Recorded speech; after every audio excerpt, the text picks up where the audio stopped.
we talk about aged reports, right? So like when I get ready to Yeah. get financing for somebody and they're looking at, like just different types of their financing, like what, because that's not realized revenue and how long is it? And that's also becomes a key performance indicator of like the collections process. And sometimes I remember when I was with IBM, it was, and we were as sales reps, we didn't get paid if they hadn't paid. Right. And Yeah. so, we were be like talking to our ops people and they're like, well, they'd have to call the customer and the customer would be like, well, the invoice line is on the wrong spot and, whatever. And I guess now this can all kind of get fixed because computers talk to computers compared to as much as they did back then, but it's changed, right? Because we were talking earlier, you used to have data on discs that you had to Yeah. run tapes on versus, now it's SaaS and things like that. So the legacy system. So, I mean, that the financial key performance indicators, because investors a lot of times say, what are your KPIs? And they're really talking about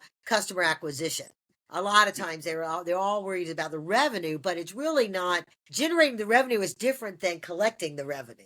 So talk a little bit about those key performance indicators and how they may be not understanding that as a small business owner that doesn't really doesn't that's all Greek to them. They're just trying to figure out how much money they got at the end of the month, right? So Yeah. Yeah. Or at least, or hoping in many cases, hoping they have money at the end of the month. So I had mentioned DSO, day sales outstanding. That's how fast you get paid. When you think about the healthcare industry, there's a couple things that you want to do. One is you want to get paid quickly. And the second is you want to get paid accurately. So you still want to know how fast you get paid, how accurate you get paid.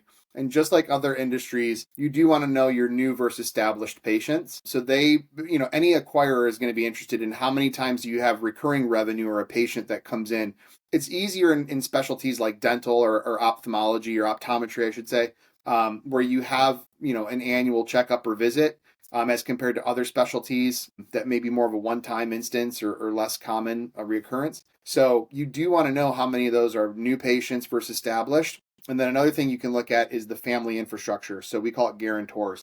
How many times does mom come in? And then next thing you know, the rest of the family comes in. So these are things that if you have your data points, you can actually measure the effectiveness of bringing new patients in and growing your practice, or losing patients and churning. If you're in the SaaS world, in the IT space, or a different industry, you can monitor those types of things in healthcare. I would say it's not as common. Those are the types of things that are more advanced in terms of what you could track or how you should track it, or look at your practice. So look at your healthcare practice the same way that you would look at other industries and how they value those businesses.